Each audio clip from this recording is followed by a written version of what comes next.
Hello and welcome to the Promised Land, a show about Manchester United and part of the 90 Min podcast network. I'm Scott Saunders, joined by Rob Blanchette as ever, post World Cup. And we are, as we record, one day away from Man United playing football again in competitive action against Burnley. Rob didn't even know it was happening, did you, Rob?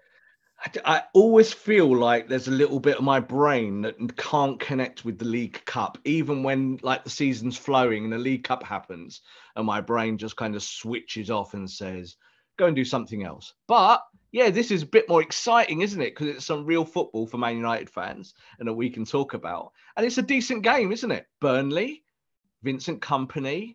There's some narratives here to chat about. Not your traditional Burnley lump it long to Chris Wood either. Their football's much more evolved interesting, a little bit. Burnley. Bit more interesting. Yes, United do play in that game with a rotate. I'd imagine it'll be a rotated squad. I think a lot of players at the World Cup coming back late. Lisandro Martinez is probably still having a party. We'll talk about that in a little while on today's show. We've got a number of things to get into. A bit of transfer talk, looking ahead to the Burnley game. For me, Rob, I'm not taking club football seriously again until probably after Christmas. I'll watch this Burnley game and I'll watch City versus Liverpool on Thursday and kind of use it as my easing in. Just hope United don't lose, because then I'll get moody. What we'll do is, Scott, we'll bring you back in slowly after the World Cup. You've been out there in Qatar. You need some rest and recuperation. So we'll give you a little bit of a holiday, drop you back in, give you maybe 10 minutes, 20 minutes here and there. And then hopefully by Christmas, you'll be up and running again, or past Christmas in the new year. And we can start using you properly again at right back. Right back? Well, you know, like on. it's a problem position. So, you know, we'll shift you over from the midfield, and you being a versatile egg, we'll get you over there, and maybe we could get you on the pitch. I was versatile, to be fair.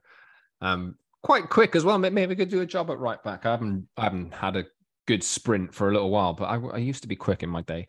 Don't know how I am nowadays, but yes, we're rambling. Let's just a word to the listeners and subscribers. If you haven't subscribed, please do. Wherever you get your podcasts, on Apple, Google, Spotify, and the likes. And you can watch us twice a week as well, Tuesdays and Fridays. Although I think we might drop a show maybe Thursday this week after United play Burnley. And with Christmas coming up as well, days might be off a little bit, but we won't be away. We'll still be around. Head over to our YouTube channel as well. Hit like, subscribe, join the community, leave a comment for us too. And the link should be in the description of this episode if you're listening on an audio platform. And follow us on Twitter @_Scott Saunders, @_Rob_B, and @PromiseLandMU for the show as well. But top of the show today, Rob, some not nice news. A quick word from you, Rob, on Terry Hall, a massive red, who unfortunately we've had the news that we've lost. I know this one's rocked you pretty hard. Yeah, it's incredibly sad news. Terry Hall, the lead singer of the Specials, iconic singer-songwriter, someone who meant so much to so many. But in our context here of the show, at Manchester United, a huge United fan, home and away. He's been going to games for decades. Always known, I said to you before the show, you always used to hear people at Old Trafford or in the away end at United matches where people go, oh, my God, my hero stood over there, Terry Hall. You'd hear that all the time from people. And then, of course, this kind of tragic news we wake up to this morning at 63 that he's passed away. So we just wanted to kind of note it here because he was a genuine, proper, huge United fan. Anyone at Old Trafford was always got a Terry Hall story. They bumped into a pub or saw him out in the street, or they sang a special song to him and he kind of gave them a nod and a wink and a thank you. But really shocking, but an icon of his time. Like, again, I think he's going to be one of these people that's remembered in the same way as like Joe Strummer from the Clashes, going forward in years to come. People will go back, revisit the Specials catalogue, and the Specials, I think today, their music, which was protest music back in the 70s and 80s, and looking at that unification of black and white, they were really the only band that did it, bringing it together, bringing in different influences of ska. Terry Hall was a trailblazer, and he's always going to be remembered as one, but also will be sadly missed at United matches. Yeah, awful news. Best wishes to and love to everyone affected by this awful news. Big loss for the United community as well. Terrible news. And as I say, love and best wishes to everyone. Let's reflect, Rob, on what on Sunday was one of the craziest games of football I think most of us have ever seen. Rafa Varane playing, I think, about 89, 90 minutes of the World Cup final. Looking, I think he'd had a virus last week and looked like he'd been affected. A difficult one for him, played the entire game. Lisandro Martinez did not play, but is a World Cup winner. Argentina 3, France 3, Argentina win on penalties. How do you reflect on that game, Rob? Because it was, for me, like, looking at it, I watched it on my own at home and was screaming. Like, I think that a lot of people that I've heard talk about this game have said, I know people who didn't like football or have no business. They don't watch football. And even they were drawn into it, losing their minds at this. And I think the entertainment value, narratives of Messi versus Mbappe, Messi's entire career, Messi's status as the best ever, the drama factor, the save from Emi Martinez, the fact that Argentina looked like they were going to do it and it was completely comfortable for them, and then football and Kylian Mbappe turning it on a dime in 2 minutes, scoring twice, to just make this one of the best spectacles of a football match there's ever been for me. Completely. And this is, like, I think quite often when we talk about football and tournaments and World Cups and the past, we always get caught up in what things mean, don't we, with football, and that it kind of means so much. But when you have a final like this and it plays out like it did, you can totally see why the planet loves this game, and it's the perfect spectacle to show the world what football is all about, isn't it? And as you just said there, you don't have to love football or know anything about football to appreciate what it was. And that was, I think, the overriding factor. Like, even my daughter, who's hates football, was like, that was a game of football, wasn't it, Dad? And I'm like, what? I only have to mention Manchester United and, you kind of get the kind of head thrown back and I'm not interested at all. But that's what it was about, is that this game kind of transcended that. And of course, the narrative around Lionel Messi, Mbappe scores a hat-trick and loses, penalty shootouts, moments of drama. It's always going to be remembered, I think, probably as the greatest World Cup final ever. It's certainly the best World Cup final I can ever remember. And normally World Cup finals are a bit of a damp squib. Sometimes there's too much pressure and teams play defensively. What we saw here was an electric game of football, and people will talk about it and write about it till the end of time. Crazy. Absolutely crazy. Lisandro Martinez winning the trophy. I've seen images of him. I don't know if you've seen this, Rob. Salt Bay. Have you seen Salt Bay? That guy? Yeah. That's Rob's sprinkling it dropping all the over salt. the content. Have you seen him after this game? He was in the mix with Argentina's players as they were celebrating with the trophy, and was videoed alongside Lisandro Martinez. Yeah. Grabbing Leo Messi to try and get a picture with him and all this kind of stuff. And he kind of grabs the World Cup trophy off Lisandro Martinez and pours salt on it, but there's not even any salt. And you think, like, this game was so perfect. You see the scenes in Argentina, the fans completely losing it. The commentator, the Argentinian commentator who was speaking over the penalty shootout, crying. You see all this emotion. Then you see that. Like, it's mitts all over it, It's like, what is he even doing in the mix zone? Like, what, like, to get passes for stuff at FIFA affiliated matches is so difficult. Like, it's such a horrible process of apply and wait and call back someone and all that. And why is he there doing that? But I don't know. I think, again, it might be that kind of modern side of the media, isn't it? Is that someone there, he's trying to get his Instagram moment, isn't he? And he would use that to market himself. He does have lots of football connections. You will see that he knows players and knows managers. So I think that's probably why he was there. But are we interested with him sprinkling his social media dust over a Premier League, over the World Cup trophy? no, thank you. What I do want to say, just at the end of what we were talking about there about Varane being ill, was that moment just before he got substituted where he collapsed. And that was I felt kind of proud of him.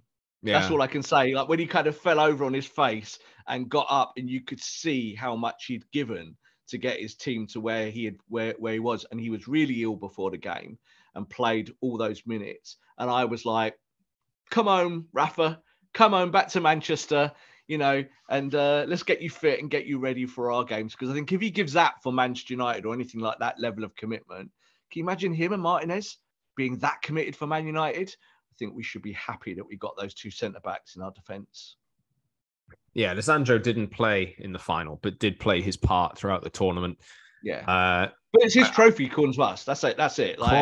Of course. I spent some time yesterday actually looking back at those conversations at the start of the season where United had just lost 4-0 to Brentford. And Lisandro Martinez can't play in the Premier League. He's too short.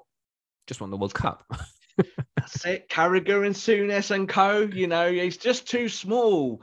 Is he now? Well, he's got a World Cup and you haven't. So it's one of those things again, isn't it? I think like everything with Martinez, he didn't play as many minutes as I thought he would. Kind of shocked that Otamendi played as many minutes as he did and played as well as he did as well at the same time.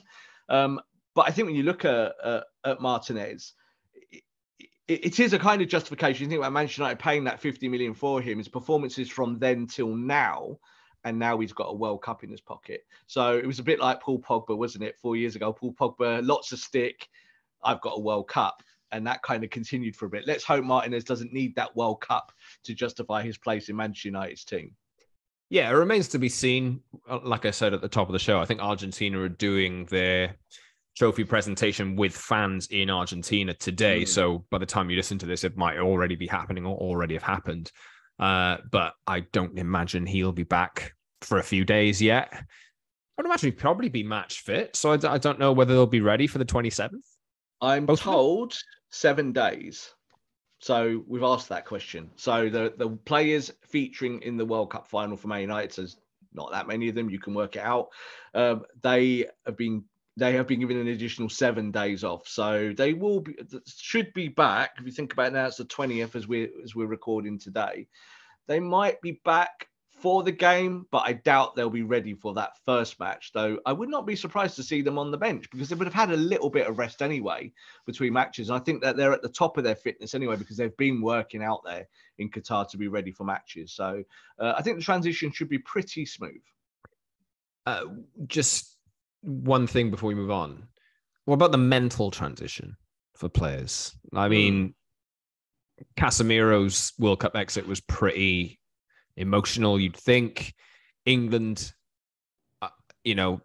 difficult one for them in a quarter-final. Varane, obviously, working that hard to lose. It can't be easy for players. How easy will it be for them to kind of reintegrate and refocus on club football after such an emotional and mental commitment for that month? I actually think players in general find that going and playing for their international teams, then coming back is almost a little bit of a break from the job. So I'm not saying that going to a World Cup is a holiday, not at all. But the situations might be stressful in the moment in a match. But the general vibes around camps over that period is pretty good. Players go play golf, they go and do bits and pieces, they have downtime. There's a lot of emphasis on rest and recuperation. So after a World Cup final, and we know that most of the players are obviously knocked out a week or two ago now, so they've been on holiday and doing their bits and pieces.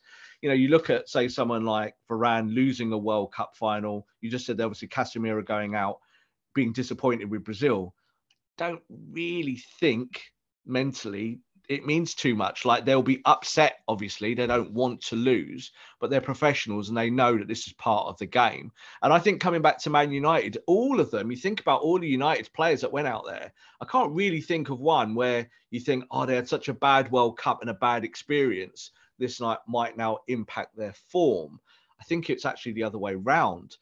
Harry Maguire, who had almost no value to anyone before the World Cup, and people were questioning whether he should even be in the squad, went to the World Cup, had a decent World Cup, not as good as some people have been saying. I've seen him in teams of the tournament. But he might come back and now be useful for Man United. He might be, he might find that his confidence has been blown up a little bit. So I'm always more worried, Scott, about the kind of little niggly injuries. So like Dalot got that little injury in the last game for Portugal. So we haven't heard anything about that yet. I don't know if that will impact him in the weeks ahead. They're always more important to me about whether they can hit the ground running. I think with this World Cup, players should still be physically fit and also kind of mentally okay, even if they've had a disappointing experience. I don't think Rafa Varane is going to come back and be kind of crying into his cornflakes thinking about the World Cup. I think it's a professional. He'll be back at Carrington and working hard to do well for his football club. If anything, in Varane's case, he was injured, obviously injured at Chelsea. It looked like he might miss the tournament for a little while. And now he's come back, has 6 matches under his belt.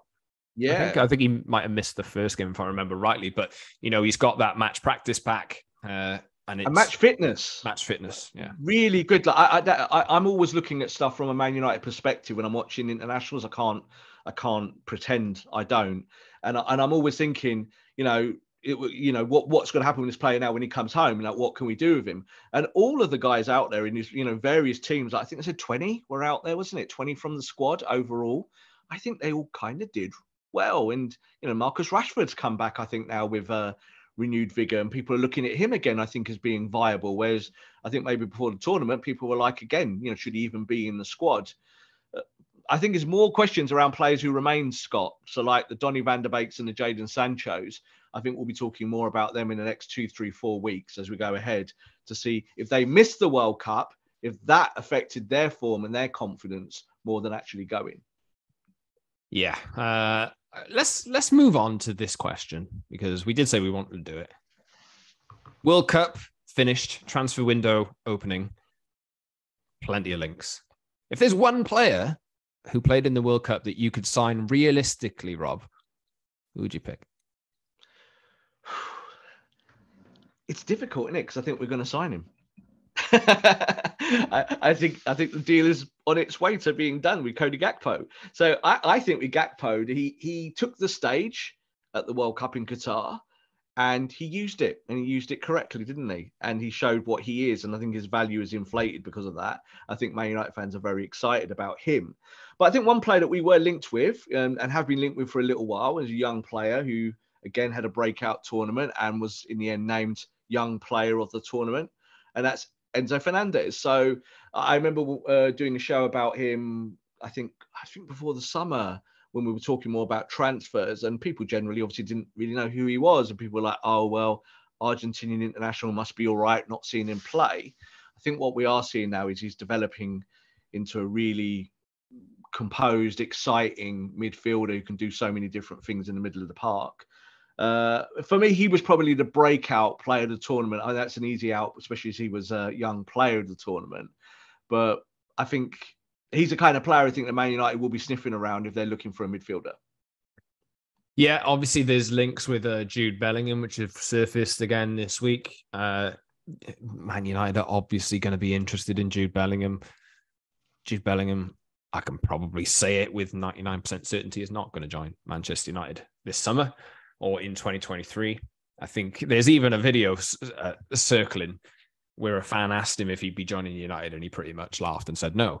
I haven't seen that footage, but I know it's been picked up. Have you seen it, Rob? Or I've seen a screenshot of the guy going up to him and talking to him. But yeah, Jude Bellingham kind of said he was just asked outright, you're going to join Man United, and just laughed and said no and walked off. So it's kind of like, I think that's pretty conclusive. I don't think we have to go and ask any agents whether the player will be moving anytime soon to Man United. Yeah, I did pick, actually, before the tournament started, one or two players that would be the breakout stars, and I picked Enzo Fernandez and Cody Gakpo. So I'm pretty happy with that. I chose Brazil over Argentina to win it, but I knew it would be one of the two. So I did say France would flop as well, which they kind of did. They didn't play that well, but they obviously nearly won. But yes. Nearly. Some close predictions I had, so I'm pretty happy with my my preseason picks. Another player who had a successful World Cup outside of Enzo Fernandez. Oh, do you want to do some more on Enzo Fernandez, actually? Because let's do that, because I think what we did see in the tournament was he can play. He's your modern midfielder nowadays, right? So he played for a time at the base of Argentina's midfield, which is probably not where most would have put him. Maybe you put him with somebody holding for him, and he could do more of the stuff in the middle of the pitch rather than protecting the defense. But he can do both. And I think that is a very important skill set and a very important trait for somebody that United should be going for in the future. I think he's at Benfica and he joined in the summer, has had a lot of hype around him for a while, has a release clause in his contract, which is astronomical. I don't think he's going anywhere in January, but I think now there will be a lot of clubs looking at him over the next 18 months, maybe even over the next 8 months, to go and pluck him out of Benfica after a season because of the quality he's shown at the World Cup. Yeah, he is. I think we talk about the modern player so much and about what does that mean. I think football fans sometimes get a bit exasperated about us talking about it in those terms, but he is very much your modern central midfielder, someone who can play 6, 8, and even 10 and do all those roles, but isn't really what you would describe as an old school box to box. That's not really, like, he can do it and he will go box to box. But it's a little bit like Frenkie de Jong, isn't it? Who, of course, we might mention in a minute. But I think the whole thing with these types of players is that they can give you technique deeper. And you find that you're seeing more technical players playing in defensive roles, but they're not defensive midfielders. It's another one of my gripes to talk about what is a defensive midfielder. Well, Casemiro's a defensive midfielder to a lot of people. But can he not do so many other things and be defensive in that moment? He can pick passes and he can get you going. And it's such an important part of the pitch. So I think it's undoubted that Enzo Fernandez will end up in the Premier League sometime soon. And we talk about valuations. He's gone from being worth 18 to 20 million a blink ago to now being worth pushing 100 million. And I think this is why central midfielders now come at this big premium. Like Jude Bellingham, what's he worth then? You would be talking 110, 120, 130 even. And I think that he will go for a huge valuation eventually. But yeah, a good player, someone that would be definitely one for the future at Man United, but also one for the present. But would United pay that huge fee? Or would they rather just go and get someone like Frenkie de Jong for a cheaper price? Because that's where we stand at the moment. Probably end up Frenkie would be cheaper than Enzo Fernandez, which is not something we would have said 2, 3, 4 months ago. Yeah, I think the trick that United need to find is buy them before Benfica, right? Yes. And do it that way. Rather buy than low, sell high. It's a kind of like, and even if something Man United are good at. Even if it comes to it, but I'll take the Ronaldo example. There's a lot said about Ronaldo. Ronaldo was plucked from Sporting for what, 12 million in 2003. Yeah. From Sporting at 18.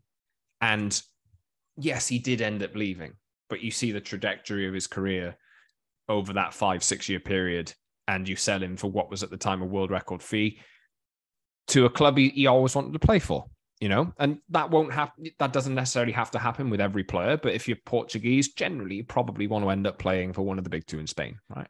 Yeah, and you don't have to be a kind of, again, in inverted commas, selling club to do it the right way. You get your talent young, you work with them, and then you see where you go. Like, look at Man United now with someone like Garnacho. Like, Garnacho is a boy born in Madrid who now plays for Argentina and could have won a World Cup if he'd actually been picked in that provisional squad, which he was originally. Could have gone out there and could have been a wild card for them. But you take him, you develop him, don't you, at 18, and then you go with it. And if you win a load of trophies off the back of it and then sell them for a huge price, fine. That's the business of football, isn't it? So it's better doing that than, say, buying, like, let's look at Jadon Sancho. Let's use him as a really good example of just current day. Jadon Sancho, not fancied by Pep Guardiola. City couldn't keep him, offered him a deal. He said no. He went to Dortmund, ripped it up there. An amazing talent, looked like a generational talent, going to be England's next big thing. Didn't even make the World Cup squad, struggling to get a Man United's team, and cost you best part of 80 million and on big wages. Probably not the right way of doing it every time. You've got to have a bit of a mix. Scott, I think that's why someone like Enzo Fernandez, if you had picked him up for 20 million in the summer or around that price before Benfica took him, what an amazing bit of business that would have been, because you could have then developed him. You could have actually done it slowly, brought him in and out of the team as a young player. That's the way United scouting and recruitment should look in the years to come. And I think it probably will, because that is the Ten Hag way. Ten Hag likes to find the diamonds in the rough, give them a good buffer and shine them up and get them to be where they are. Look at Martinez. We bought him for 50 million. But if Martinez becomes this cult hero and something more for United and wins trophies, 50 million is nothing, isn't it? But you could have probably got him when he was 20 million, going back over time. So United needs to look in other markets. I'm always a big advocate of that. But they don't come in with that shiny, amazing commercial reputation when they're young. That's the problem. And I think this is, there's a lot about ownership at the moment, and there's no doubt we will be talking about that so much in the weeks ahead. But the ownership needs to reflect that this is not just a commercial operation. This is not just who can sell shirts, because what happens is you end up with Ronaldo, or you end up with someone who's aging that can't give you everything you need. So you need to look at youth. You need to promote youth. You've got some really good young players, so maybe stick with them and push them forward rather than making the next signing that won't be in your team. Someone said to me about Vardio, and obviously about the potential maybe signing a player like that, and saying, oh, but depth, you want depth. You don't want depth at 100 million. You don't buy players for depth at 100 million. So if you buy Enzo Fernandez, you better be sure at 100 million he's going to start every game. But that's not even assured at the moment, is it? Like, you'd look at him in our team and you think, yeah, he's a great young player, but you've got to go and hunt the market. Go find players that can help you, but do it at the right price. Chelsea are the team that I think are starting to do that at the moment, even if their transfer policy seems a little bit all over the place. One thing you can tell, I think they're close to signing David Datro Fofana from Mold, this type of player who can probably go on to develop. They're looking at Yusufa Moukoko. United have been linked with him as well, actually, from Dortmund, going free as it stands in 6 months. There's other players as well. Carney Chukwuemeka from Aston Villa, the lad that they plucked from Inter, Cassidy. There's a ton of them. That's what United should be looking to do, And that's why you have Graham Potter, because you have a manager who is emphasizing scouting.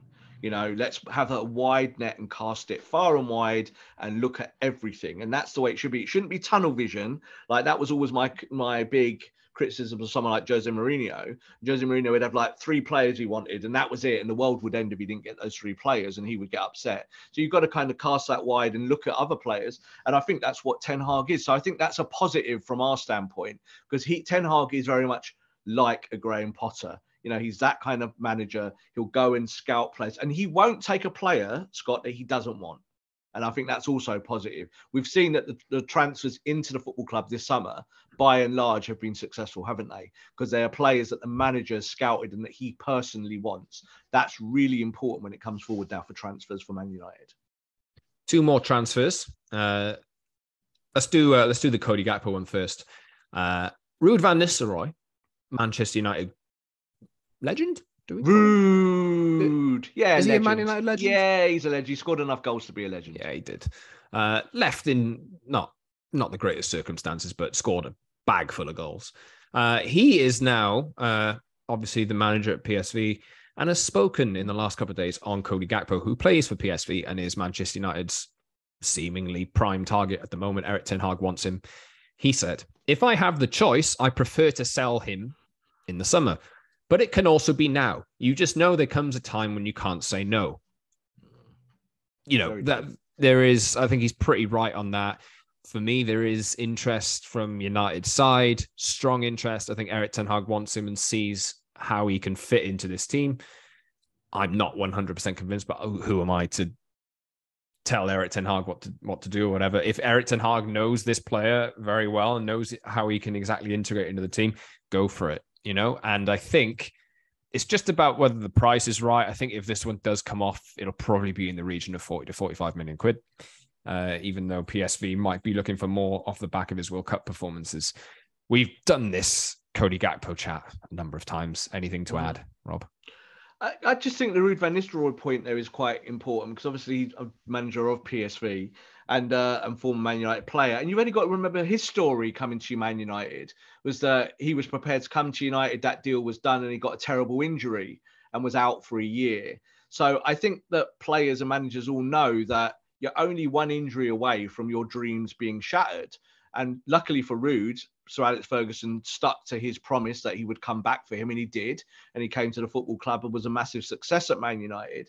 So I think with Cody Gakpo is a lot of, let's wait and see. Maybe let's wait till the summer. But what if you get a bad injury in the next 2 or 3 months? Suddenly that dream move in the summer is dead. It's not happening. It's off the table. His time is now. And I think PSV know that. They know they're going to cash in. They're going to make a real optimum number on him, from a player that they brought into their football club and have developed. And like you just saying there, you're not sure. I'm going the other way. I am sure. I think he's exactly the kind of player you need, because we talk about modern players, and yes, you do need a number 9, and yes, you do need a striker, and that will be addressed in the next 6 months or something like that. But there are no strikers on the market really at the moment that you look at and go, yeah, I like him. We just talked there last week about João Felix and that type of play and how much money that would cost and that the risks and all of that involved. I don't think Gakpo is a risk. I think he would work in your rotation so well, in the same way that Antony's worked really well. Antony's come to the club, hasn't he?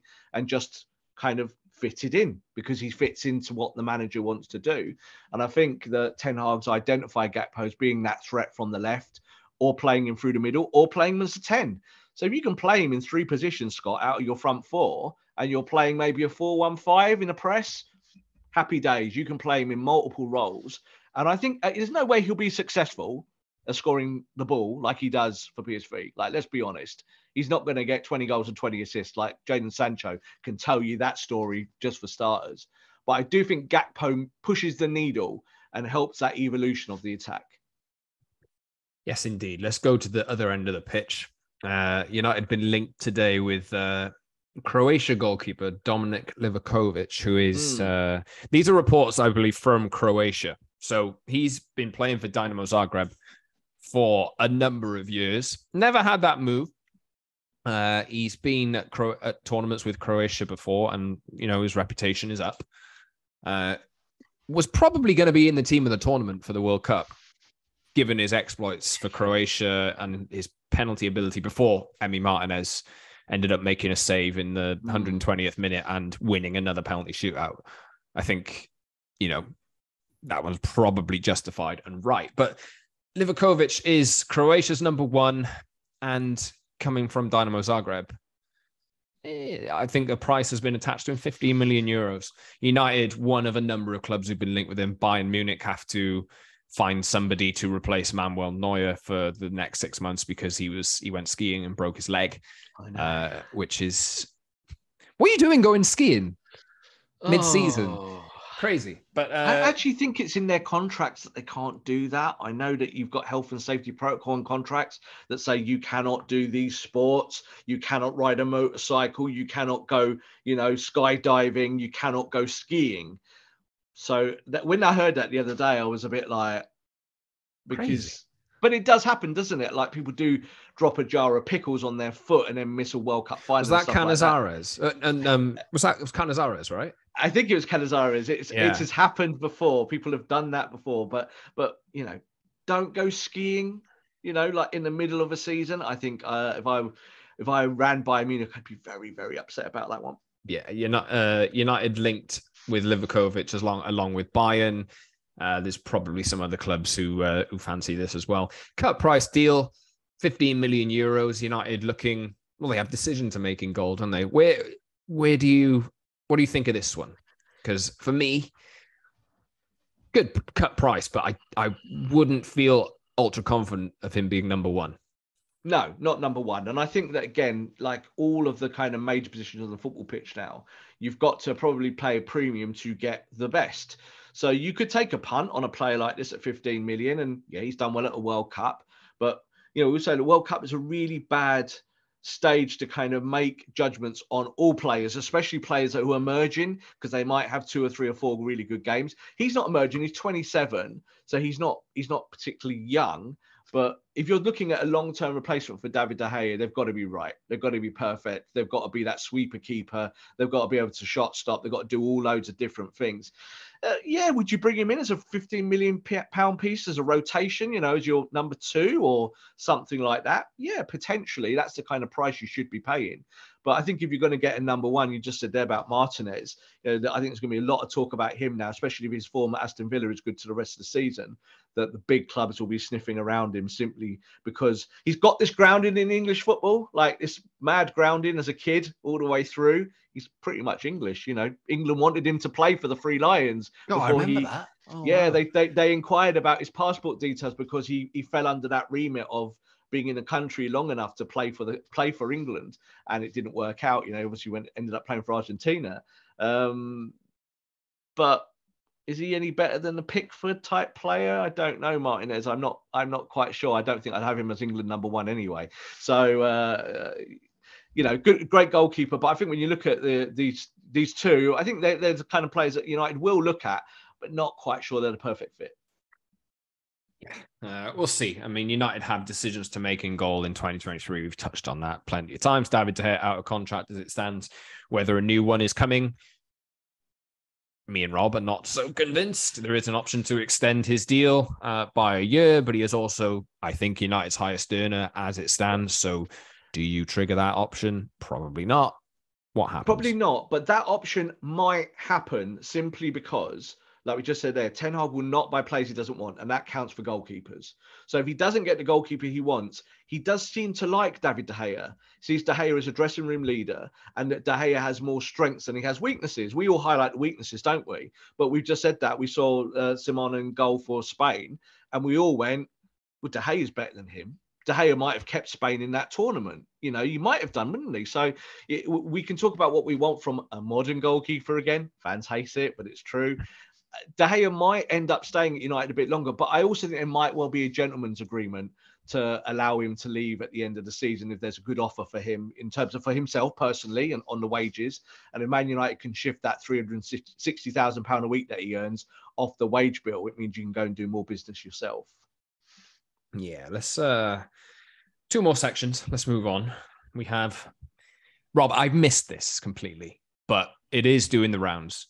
The only thing I've seen is Ander Herrera calling Jose Mourinho a S-house in an affectionate way. And Ander Herrera was an S-house in his own right as well. Indeed. Has done an interview with MUTV. I've not actually... I know it's happened, but I have not watched it. And I have seen very, very little of it. So you've seen more than I have, and you wanted to talk about it. Yeah, I just think it's obviously been a big talking point this last week. A lot more got released yesterday from the club around the podcast that he did. And just general chat. And these United podcasts on MUTV are actually becoming quite interesting. I've criticised them in the past for being quite dull and boring. And this one was done in Bilbao at the stadium with him. And he talked candidly about his time at Man United. I always think with Ander Herrera, as much as a kind of cult hero that he was and still is at Man United, that wasn't quite the player that people kind of make out. He wasn't really the perfect midfielder for United, certainly off the back end of the Mourinho period. He talked about every manager at United he played for and about Ole. He actually talked about Ole and said that that Ole didn't get any of the credit he deserved, that Ole Gunnar Solskjaer was a much better coach, much better manager than anyone remembers him as, he said. And he said he was kind of keen to stay to play for him. But with a bit we want to talk about, obviously, is the tears. Is that he kind of cried his eyes out when he talked about, he was asked if he was emotional to leave Man United and then just burst into tears on camera. But just a kind of a moment I see where he's endearing to Man United fans. United fans do love him. And I think he's always going to be one of those players, a bit like Patrice Evra, that kind of like talks about his love for the club outwardly. Is always going to be appreciated for that. Yeah, I have. I'll go and check that out, Robin, if you haven't as well. It seems like it is worth checking out. Ander Herrera was obviously, when he departed and when he went for free, it was kind of United have let another one go. This is at the peak of United's awful decision making, wasn't it? I think Ander Herrera was. Everyone remembers that game where he followed Eden Hazard around, right? Yeah, and didn't give him a bit, even a tiny bit. And I think Herrera is probably held up in more esteem because he was the one player who had that passion, drive, and desire and fight. He was probably only one of a select few players in that team, in that era, who showed the commitment to the shirt that every United fan wants to see from their players. Totally. And he always talked a good game as well. You know, he always talked about what it meant to play for Man United. And even in this podcast that he's done, he talks about he will never say a bad word about Man United, because the appreciation that he feels, the gratitude that he wore that shirt and that badge means more to him than anything else. And obviously it did then a few minutes later when he was crying his eyes out, it showed that. But you're right, because I think when you go back to that period, and look, only even in recent times, isn't it? The kind of lack of steel, let's say, in personality of some of the players that we've had at our football club. And Herrera always had, I think, that mentality to go out there and do his job.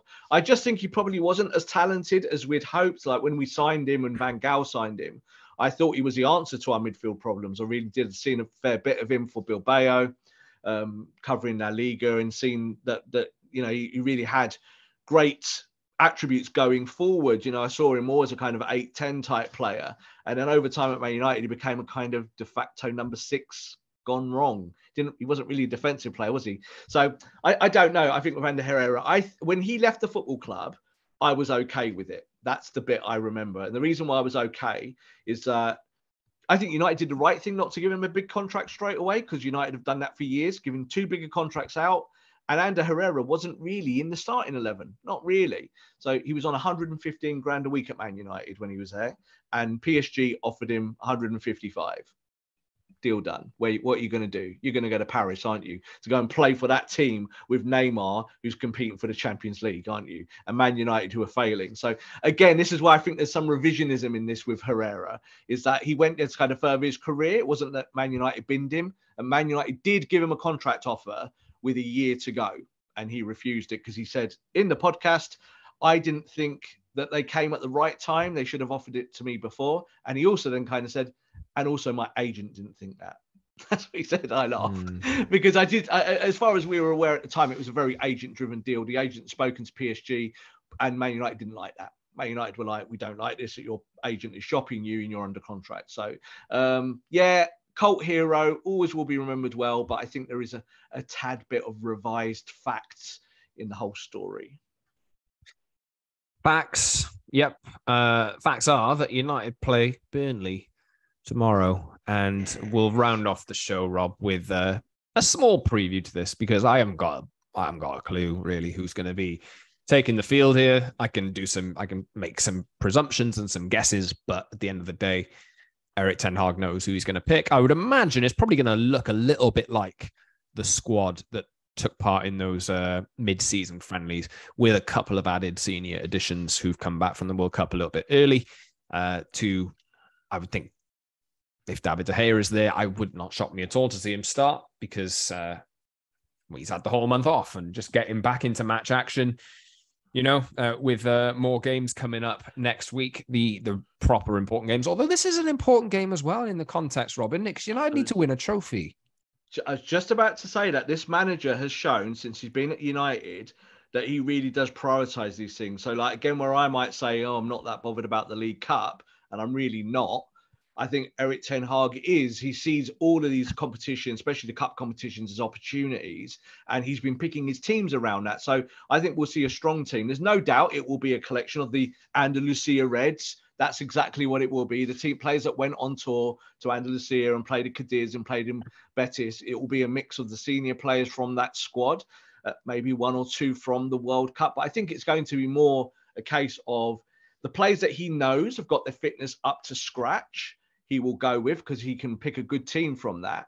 And I think it will be the likes of De Gea. It will be those guys that haven't played competitively over that period during the tournament. So I think he's going to put out a really strong team, and he'll be putting out a team to really beat Burnley. This is not going to be a kind of let's see what happens game. He's going to be playing this game to win it and to kind of bury Burnley as early as possible.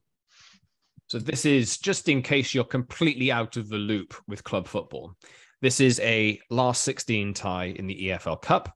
And Man City play Liverpool on Thursday night. United. So one of them's gone. One of them's going to go. Yeah. And then you look at the rest of the teams in there. You have Leicester City away at MK Dons on Tuesday. Newcastle at home to Bournemouth. Fair play, big threat. But every other team, you'd think United should beat.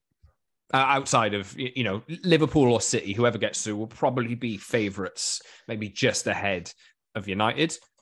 But why not? This is a trophy that United can win. You have an opportunity, and this is the whole thing. I think in times of need, of where you are, Erik ten Hag, he's not going to win the Premier League this year, is he? He might do in future years. He's not probably going to win one of the major competitions, but you then got to just look down the pecking order at the FA Cup and at the League Cup. And it's an opportunity, especially where you are in the League Cup and you're playing Burnley, aren't you, at home? So, go and do the job. And I think that we've seen much less rotation from Ten Hag over the period since he arrived from Ajax than I ever thought he would. I thought we'd see more, and we've actually seen less. So I think he'll stick with that. I don't think we'll see anything different. I think United will play 4-5-1, 4-1-5. I think they'll push high up the pitch. I think they'll do all the things that they've been trying to establish for the last few months. And you can predict what Erik ten Hag does, because that's what he does. He might make one or two changes, but you look at the team. We're now in a post-Ronaldo situation, aren't we? So this is going to be Anthony Martial's team. Yeah, this is the way I was saying this the other day. We were talking about fantasy league tips for people the other day. He's in mine. And you look at that at 6.7 million in fantasy league, but in the real terms, we're talking about real football. Anthony Martial is going to be the starting number 9 for Man United, probably rotated with the likes of maybe Gakpo if he arrives, and obviously Marcus Rashford. So you've actually got 3 really good players there that you can rotate in the centre of the park. And I think this will be game 1 for Martial. You've got to keep him fit. But if he goes and scores a hat-trick against Burnley or plays really, really well, I think that's a good starting point, isn't it, to get back into the Premier League. You've got your striker ready. You can build around him, bring back all the World Cup boys nice and slowly. Or if you want, there's a few of them that are ready now, the England boys who've been out the tournament, the players that were out in the group stages. You've got all that at your disposal. You can put a really good team out and kind of hit the ground running in the Premier League. That's what's really important now, Scott. You can't think that you've got a pre-season now of the next month to get players fit. You've got to get them going, and you've got to start winning matches. Yeah. United, one of the teams who have had the most players at the World Cup in world football, actually. They had a lot of players who've taken part, a lot of players who have played. You have other teams in the Premier League who haven't had that many players actually go, have had time to work with their managers, recuperate from injury. But at the same time, that's not competitive match practice like some of these players that have been at the World Cup. So it's a double-edged sword. It can work in some teams' favour if their players haven't gone.